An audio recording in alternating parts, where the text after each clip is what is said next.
Good morning, folks. So here we are. It is Wednesday, February 17th. And today what I want to do is not just walk you through our natural selection evolution project, big project, worth double the points of any of our other projects, but I'm actually going to do one right here for you to show you how easy, how simply it can be done. So stick around. This is probably going to be a longer video, but I'll walk you through the entire process. Now, let's start off, though, with where you can find it and how we get started. So for that, as always, you're going to want to go into Schoology because that's how it works. So over here, we've got Unit 5. Unit 5, Evolution, is where we are. We are currently in Week 2, Project Fun. So when you click on this, this is everything for the project. First, a video link that you may enjoy and will help clear up the idea of adaptations and how that looks for different organisms.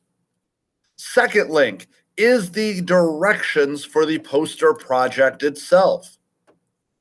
So when we take a look at this, we see the entire write-up for exactly what is going to be going on. Directions: choose one of the following: a mouse, a small bird, a lizard, or a frog. I will, for this experiment or project, there we go.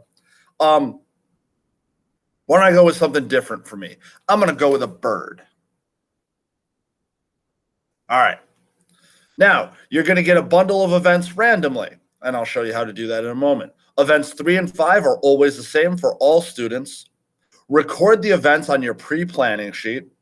For each event, create an adaptation, which is an inherited trait. So it's going to be something physical that we can see. Your organism could gain that would make it more fit for its new changed environment. Record this on the pre-planning sheet and explain how it will help the organism survive. And then on the poster, you're going to create a series of pictures that show your organism starting in its home forest. They all live in a forest to begin with. And then one additional picture for each event after that. So there will be 6 total. Your starting picture, and then event 1, 2, 3, 4, and finally event 5. And what we should see is those adaptations building up as we move from stage to stage to stage, so that at the end, your organism is not the same organism that started. It has changed. It has evolved for those changing conditions. Now, I included a picture from one of the old projects that somebody turned in here. And this picture is twofold. Number one, to kind of show you what kind of thing I'm expecting. This is not super artistical talent that I'm expecting you to be able to present. Number two, to note those new and different characteristics showing up. All right, so let's go back and take a look at the pre-planning sheet. So this is what I suggest everybody records most of their information on. If you do this sheet, then you have effectively done about 80% of the total project.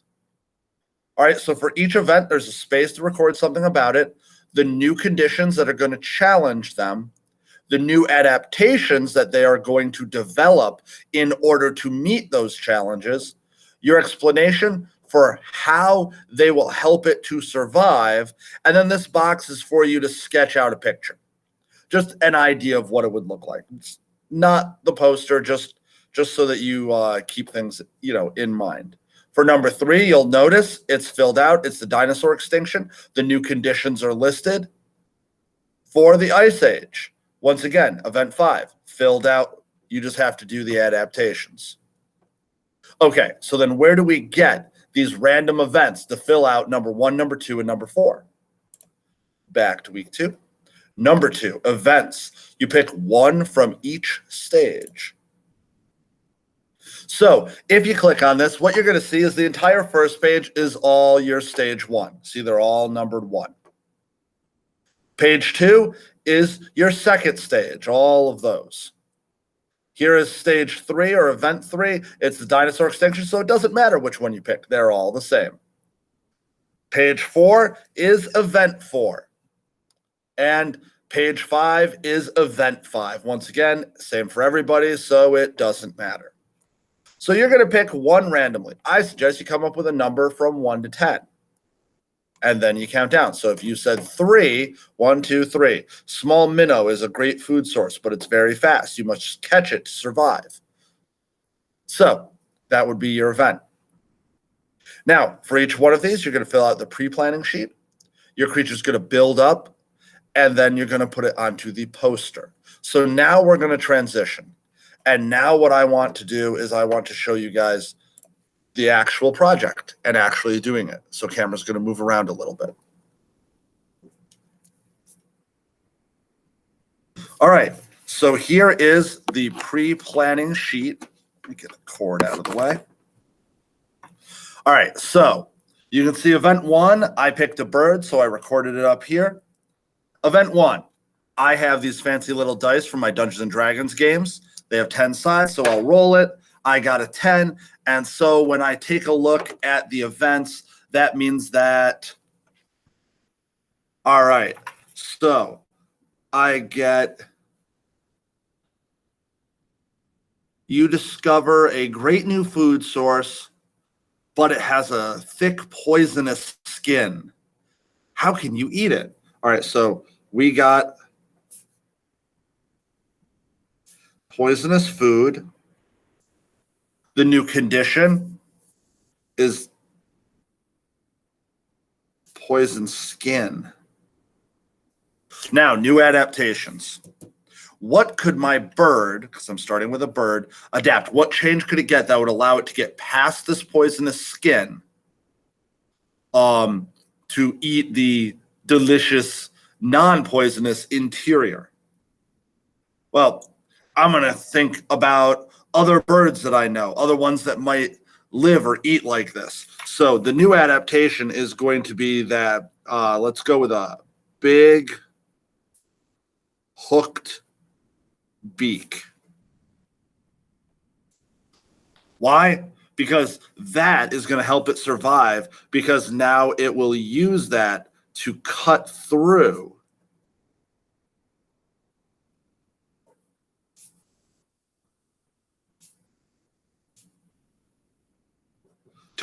the skin to get to the meat. All right, have our first one planned out. Now we go to event number 2. So we come down here, number 6. So I check, and it says dinosaurs. Great big stomping lizards are here. Their great big feet are a real danger to your little body. So event number 2, dinos. New conditions, the stomping feet. That's the threat.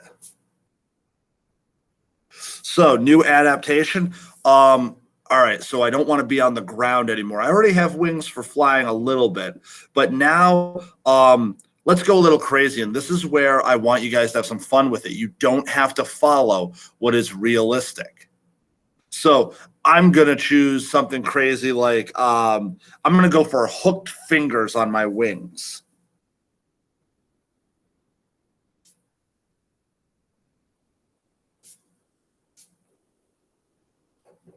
Why? Because this will help it cling to trees. So now it is up and out of the way. All right. Number 3. Well, number 3 is the same for everyone. Dinosaur extinction. We have to deal with darkness, cold, and many more predators. So if there's lots of predators and that's an issue, I like camouflage. Probably misspelling it. I think there's a U in there somewhere. How is it going to help it survive? Because it will not be seen. So the predators can't eat it. Great. Moving on to number 4. All right. Event number 4. I rolled for number 5. And so let's see. What is number 5? Okay, so number 5 is a violent, fast predator.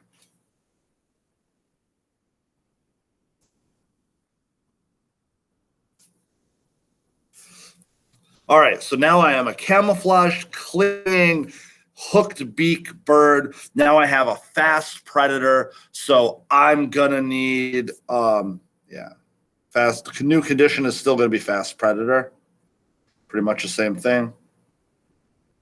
What am I gonna need? What could help? Well, I could say, oh, I don't know, bigger wings or something to fly faster, but that's not as much fun. So instead, I am now going to go down because I know other animals that do this, and I think it would be fun for mine. And I'm going to do something crazy, like bright warning color tail feathers. So kind of like a peacock, when this thing comes at him, he's not fast enough to get away. So instead, he brings up this massive tail full of colors and stuff to try to scare it, or to try to tell it you don't want to mess with me. Some sort of communication. How is that going to work? It is going to drive the predator away. That's the idea.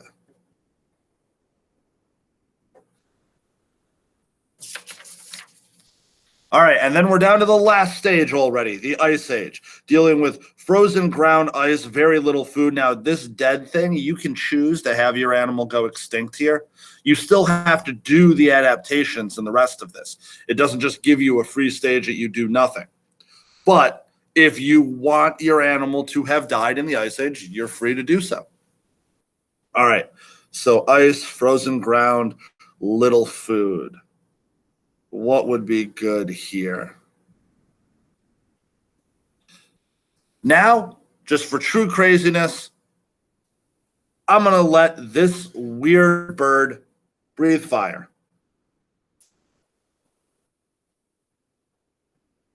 Is that accurate for anything alive? No, it's not. Is it fun? You betcha. How will that help it, though? Here's the important part. How would this characteristic help it to survive? Well, this will let it melt ice to find food and water. That may help. Okay, now comes our next planning part. So our normal bird looked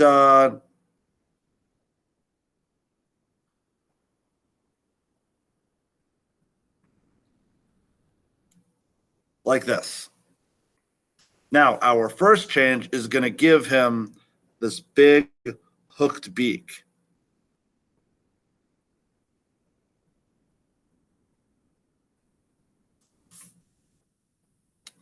All right, the second one.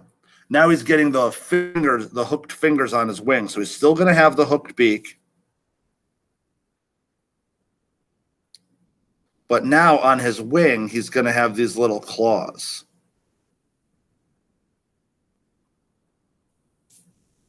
All right, then he gets camouflage. So physically, the shape isn't going to change, and the beak did a little bit there.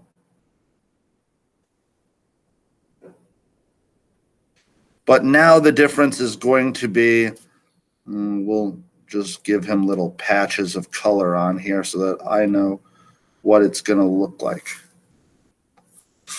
All right, then, the fast predator. So now it gets big, bright tail feathers.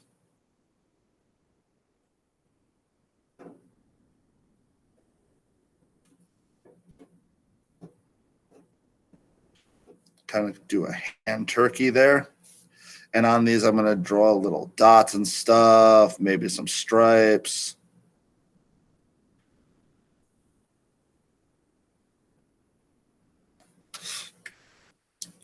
And then finally, for the ice age, it's going to be able to breathe fire. So I'll draw that mouth open. There's his little hooked wing, his great big, colorful tail feathers.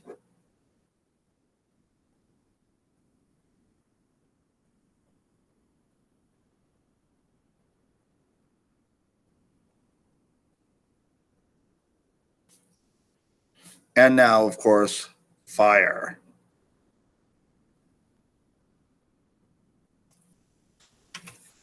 right?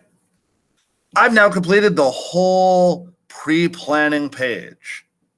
Now the job will be to transfer that to this large paper that's sitting underneath it. So I'm going to finish up this video now, and the next video will be transferring it onto the poster.